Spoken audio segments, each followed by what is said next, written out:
Hello दोस्तों, मैं हूं असीम अकरम और आप देख रहे हैं डिजिटल रेडियो चैनल। आज हम बात करेंगे आपका अध्याय 1 क्लास 12 फिजिक्स के बारे में और इस चैप्टर का नाम है विद्युत आवेश तथा विद्युत क्षेत्र। तो इससे पहले हम ऑलरेडी 2 वीडियो डाल चुके हैं, 2 पार्ट्स डाल चुके हैं, उन लोग आप ज़रूर देखें। और अगर वो वीडियो आपको नहीं मिल रहा है तो इस वीडियो के एंड स्क्रीन में यानी लास्ट में आप जब इस वीडियो को ख़त्म कीजिएगा तो लास्ट में ऑटोमेटिक उसका ये आ जाएगा, थंबनेल आ जाएगा, वहाँ से आप देख सकते हैं, या तो प्लेलिस्ट में जाकर देख सकते हैं या वीडियो को डिस्क्रिप्शन में वो 2 वीडियो आपको मिल जाएगा। तो जब तक वो 2 वीडियो आप नहीं देखेंगे तो फिर ये वीडियो आपको समझ में नहीं आएगा। और इसमें हम डिटेल्स से बात करेंगे कूलम नियम, उसके बाद फिर विद्युत क्षेत्रों, रेखाएँ, बल रेखाएँ, विद्युत फर्श, विद्युत द्विध्रुव, आघूर्ण, तो इस तरह का बहुत सारे ढेर से इसमें हम बात करेंगे। तो वीडियो को लास्ट तक आप देखते रहिएगा और साथ ही साथ इम्पोर्टेंट क्वेश्चन भी हम इसमें गेस करेंगे आपको। तो चलिए, कूलम लॉ जो है, इस नियम का जो थॉट था उससे सिर्फ आपको यहाँ पे हम समझाएंगे ये नियम का थॉट क्या था, इस चीज़ को आप देख लीजिए। कूलम नियम के अनुसार, यानी कूलम नियम जो बोल रहा है वो बोल रहा है 2 स्थिर बिंदु आवेश, यानी इस नियम में आपको 2 आवेश होगा और दोनों आवेश स्थिर अवस्था में होने चाहिए और दोनों जो होंगे एक छोटे आवेश होंगे, बड़ा आवेश नहीं, यानी बिंदु आवेश के मध्य लगने वाला कूलम बल उन बलों के गुणनफल के समानुपाती होते हैं। यदि मान लीजिए ये 2 आवेश हैं, मान लीजिए Q1 और Q2, यहाँ पे है Q1 आवेश और यहाँ पे है Q2 आवेश, ठीक है। तो इन 2 आवेश के बीच जो बल लगेंगे, अब बल क्या लगेंगे, ये बल का बात यहाँ पे नहीं किया गया है। आकर्षण बल भी लग सकता है, प्रतिकर्षण बल भी लग सकता है। आकर्षण बल तब लगेगा जब ये विजातीय आवेश होंगे, प्रतिकर्षण बल तब लगेगा जब ये सजातीय आवेश होंगे, प्लस दोनों होगा या दोनों माइनस होगा, ठीक। तो आशा करेंगे कि आप लोग ये चीज़ को समझ रहे हैं।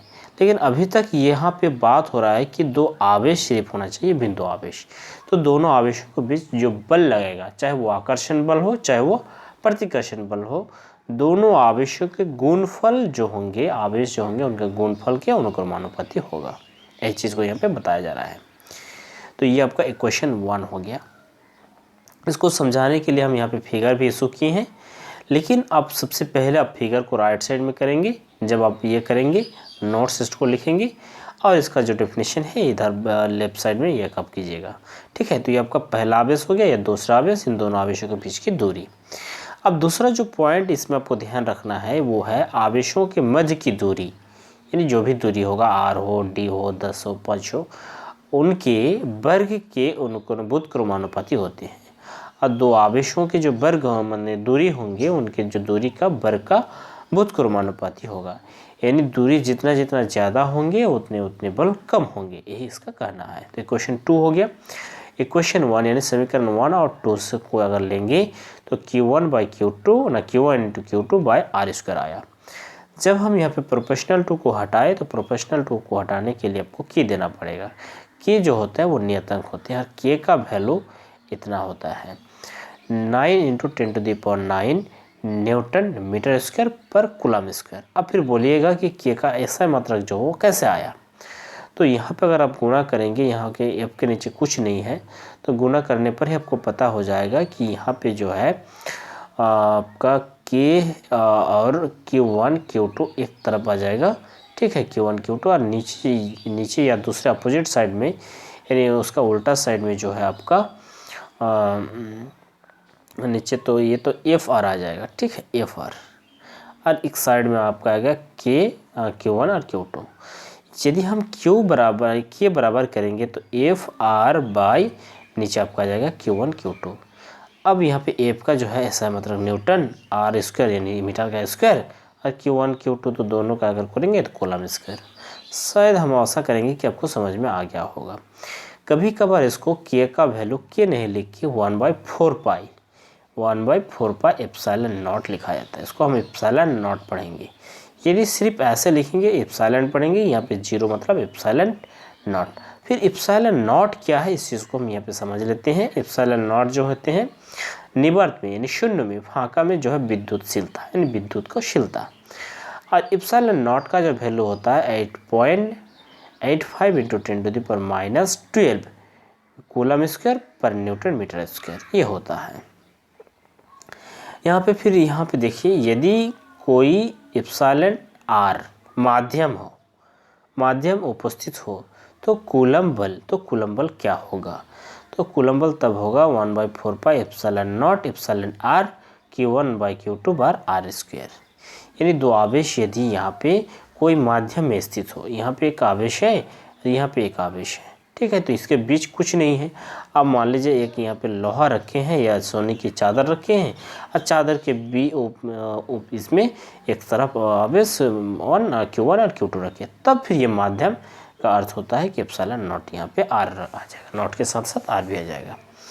तो यहाँ पे 1/4 एप्सिलॉन नॉट एप्सिलॉन यहाँ पे होगा और Q1/Q2/R होगा, ठीक है, आर स्क्वायर।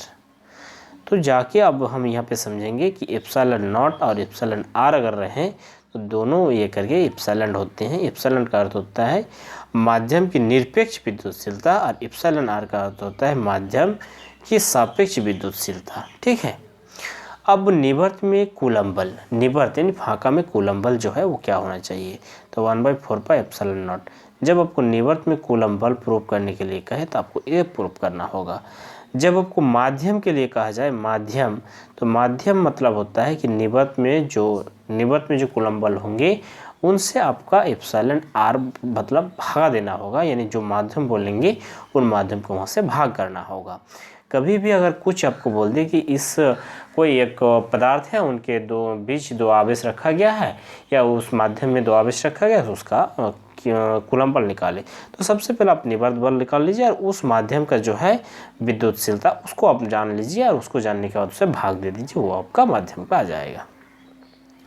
यहाँ पे नोट लिखे हैं, कुछ माध्यम में कूलम्ब बल एप्सिलॉन आर का गुना जो है कम हो जाता है, तो इतना हवा या निवर्त में एप्सिलॉन का मान होता है एप्सिलॉन नॉट का 1 और अब्रक में 6 और पानी में 80 और इसमें धातु में इन्फिनाइट, ये हो गया।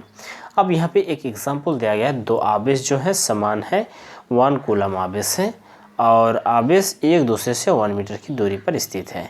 तो एक बार निवर्त में आपको कूलम्ब बल ज्ञात करना है और पानी में ज्ञात करना है और धातु में ज्ञात करना है। तो आपको ये वाला चीज़ आपको क्लियर समझ में आ जाएगा कि ये दो जो चीज़ यहाँ पे बताया जा रहा है तो ये क्या है इस सवाल से। तो इसको गौर से आप देखिएगा। सबसे पहले हम लिखे यहाँ पे सोल्यूशन किए, निवर्त में 1/4 एप्सिलॉन नॉट ये के कर लिए और करने के बाद यहाँ पे हम इसको के भी कह सकते हैं, तो के लिख दिया और इसका वैल्यू पुट करने के बाद ये जाकर निवर्त में इतना आया। तो यदि हम निवर्त में Q1 का मान 1 रखे, Q2 का मान 1 रखे, R का मान 1 पुट करिए यहाँ पे और 4 पाई का वैल्यू रखिए, फिर एप्सिलॉन नॉट का वैल्यू रखिए, पूरा रखिए, तो यहाँ पे मेरा निवर्त में जो है 9 × 10⁹। तो कभी भी अगर निवर्त में आपको दो कूलम बलों के बीच अगर मान निकालने बोले और 1 कूलम आवेश करके हो 1 मीटर करके, तो इस मान को आप याद रख सकते हैं। अब पानी में, तो पानी में होने के लिए फिर से आपको वो सूत्र नहीं, तो पानी के लिए हम जानते थे माध्यम और कूलम बल बाई निवर्त का कूलम बाई एप्सिलॉन नॉट। तो पानी के लिए एप्सिलॉन आर यानी माध्यम का जो है 80 है, तो उसका जो है यानी निवर्त कूलम का निकाला था, यानी एफ का मान निवर्त में निकाला था इतना और 80 से आप देकर भाग दे दिए तो पानी का इतना आ गया, ठीक। अब उसी तरह धातु के भी तो इन्फिनाइट है, इसलिए ये क्या हो जाएगा 0 हो जाएगा। तो आशा करेंगे कि आप लोग को ये चीज़ समझ में आ गया होगा। और फिर दूसरा हम क्वेश्चन यहाँ पे न्यूमेरिकल क्वेश्चन को देखते हैं। इस क्वेश्चन को देखिए, यहाँ पे बढ़िया से इस क्वेश्चन को बनाइए किया गया है। ये क्वेश्चन भी आपको जानना बेहद ज़रूरी है, या तो आप इसको होमवर्क के रूप में ले सकते हैं या आप इसमें प्रैक्टिस कर सकते हैं। दो समान गोले जिन पर विपरीत परंतु असमान आवेश है, दो गोला है लेकिन समान गोला है लेकिन विपरीत आवेश और असमान आवेश एक दूसरे से 90 सेंटीमीटर दूर पर रखा जाता है, तो इनको आपस में स्पर्श कराकर पुनः उतनी ही दूरी पर रख दिया जाता है, तो वे एक दूसरे पर 0.025 न्यूटन बल लगाते हैं, तो दोनों पर अंतिम आवेश कितना होगा। पहले अलग अलग आवेश था, फिर उसको दोनों को स्पर्श किए, स्पर्श करने के बाद उसको हटाइए, तो हटाने के बाद वहाँ पे आवेश लगा। तो जब वो दोनों को हम स्पर्श कराएंगे तो दोनों यहाँ पे आप लिख सकते हैं, मान लिया कि अंतिम में प्रत्येक गोला पर Q आवेश आ जाता है, यानी जब दोनों आवेश को स्पर्श कराएंगे तो दोनों में आवेश का जो वैल्यू होगा वो समान हो जाएगा। तो Q1 Q2 बराबर Q मान लिए, एफ का वैल्यू इतना, दोनों के बीच की दूरी 90 सेंटीमीटर, 90 को मीटर में किए तो इतना हुआ। फिर हम आवेश का जो है दोनों आवेश के बीच जो बल है उनको निकालने की कोशिश कर रहे हैं, तो इतना उसका बल था और के का मान इतना और Q1 Q2 को Q1 Q2 दोनों Q है तो Q का स्क्वायर हो गया यहाँ पे, और यहाँ पे R का स्क्वायर रखे तो कैलकुलेट करके आया मेरा Q का वैल्यू जो आया इतना आया। अब कैलकुलेट कर लेंगे तो एक Q का वैल्यू आया 1.5 प्लस में और एक का माइनस में, दोनों विपरीत आवेश का हो गया। यहाँ पे कुछ इंपॉर्टेंट क्वेश्चन है। विद्युत तीव्रता का आशय मात्रक और आवेश की क्वांटिक क्रम के सिद्धांत को लिखिए, ये समझाइए, ये आपको पहले हम बता चुके हैं। और यहाँ पे निवत में 1 मीटर की दूरी पर स्थित प्रत्येक 1 नैनोकूलम को 2 बिंदु आवेश को स्थिर विद्युत स्थिति ऊर्जा आपको ज्ञात करना है, तो यहाँ पे ये आपका आएगा। ठीक है, अब आते हैं हम नेक्स्ट टॉपिक में, नेक्स्ट चैप्टर में। विद्युत क्षेत्रों की तीव्रता की परिभाषा लिखिए। विद्युत क्षेत्रों की तीव्रता काफ़ी इंपॉर्टेंट है और ये आपका एग्जाम में आएगा ही। तो विद्युत क्षेत्रों के किसी बिंदु पर, ठीक है, मान लीजिए एक यहाँ पे विद्युत है या इस क्षेत्रों के, ठीक है, तो ये इसको हम ऐसा आपको दिखाते हैं, ये मान लीजिए विद्युत क्षेत्र है, ठीक है। तो विद्युत क्षेत्रों के किसी बिंदु पर रखा एकांक धनावेश, एकांक धनावेश कम रखें यहाँ पे, जितना बल का अनुभव करते हैं उससे उस बिंदु पर विद्युत क्षेत्रों की तीव्रता कहते हैं। यानी जब विद्युत क्षेत्र में हम कोई एक आवेश को रखेंगे, यदि आवेश विद्युत क्षेत्र मतलब जो था अगर वही आवेश हो गया तो इसको हो सकता है कि विकर्षण बल लगे या आकर्षण बल लगे।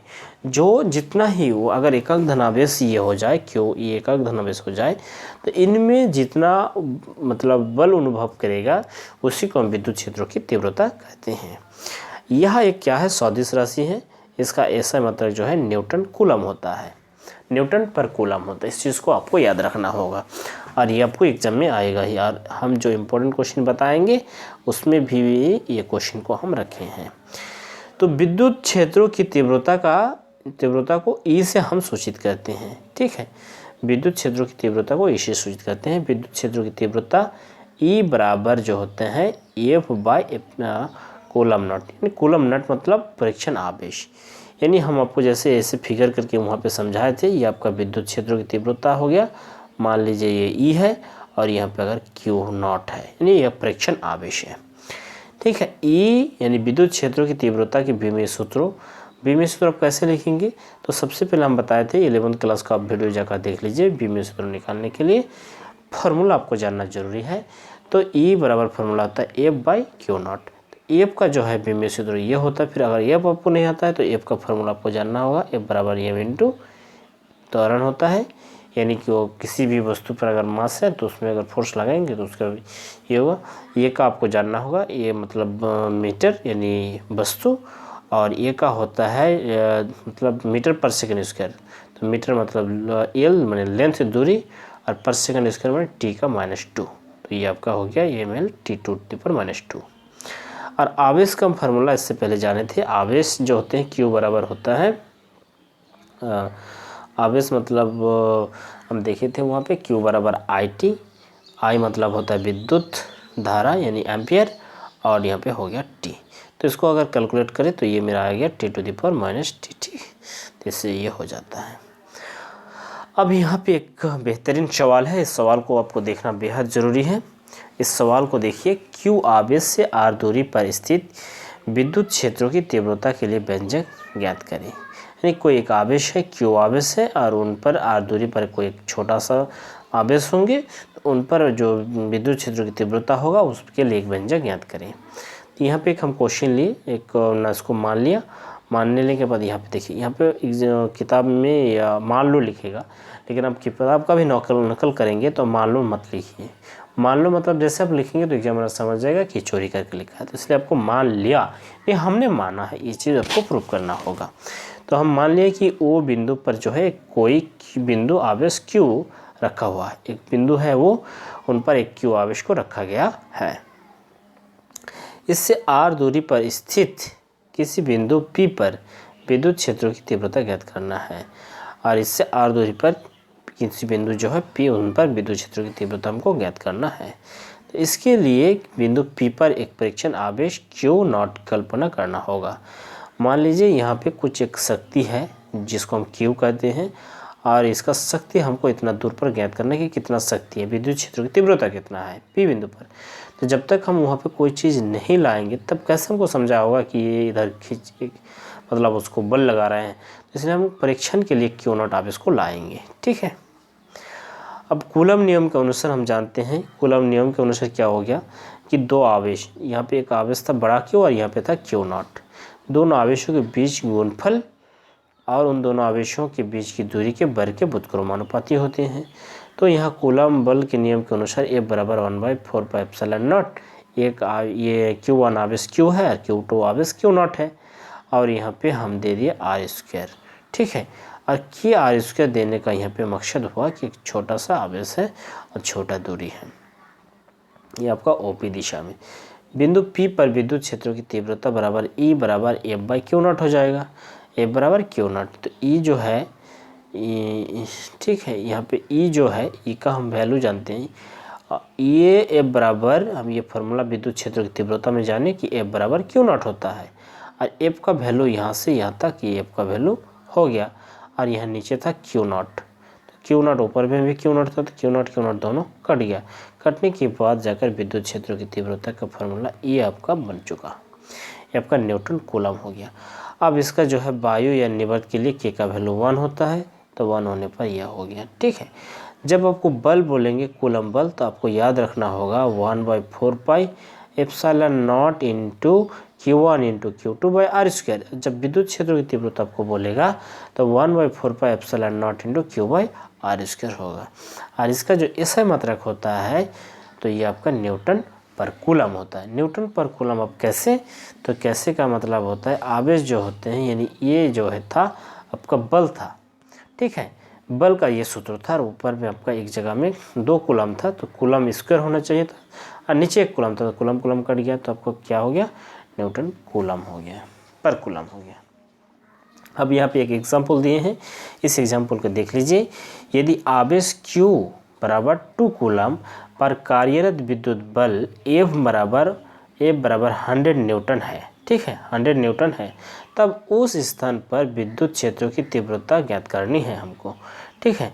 तो यहाँ पे आवेश जो है Q बराबर 2 कूलम यहाँ पे लिख दीजिए, 2 कूलम, और यहाँ पे आपका कूलम बल जो है वो 100 न्यूटन है, और हमको क्या बोला गया है कि तब उस स्थान पर विद्युत क्षेत्रों की तीव्रता, विद्युत क्षेत्रों की तीव्रता E हमको ज्ञात करना है। यहाँ पर फार्मूला लिख लीजिए कि विद्युत क्षेत्रों की तीव्रता E बराबर हम क्या जानते हैं, F/Q0। F का मान है 100 और कोई Q का मान है 2, इसको काट देंगे तो 50 न्यूटन पर कूलम हो जाएगा। तो आशा करेंगे कि यहाँ से इस वीडियो में हम यहीं तक, फिर अगले वीडियो में हम बात करेंगे विद्युत क्षेत्रों का अभिप्राय, विद्युत क्षेत्रों का महत्व, उसके बाद विद्युत क्षेत्रों की बल रेखाएं, हाँ, विद्युत द्विध्रुव, बहुत ढेर सारे हम उस क्वेश्चन के बारे में बात करेंगे। तो इस वीडियो में यहीं तक, फिर मिलते हैं नेक्स्ट वीडियो में। थैंक यू, धन्यवाद।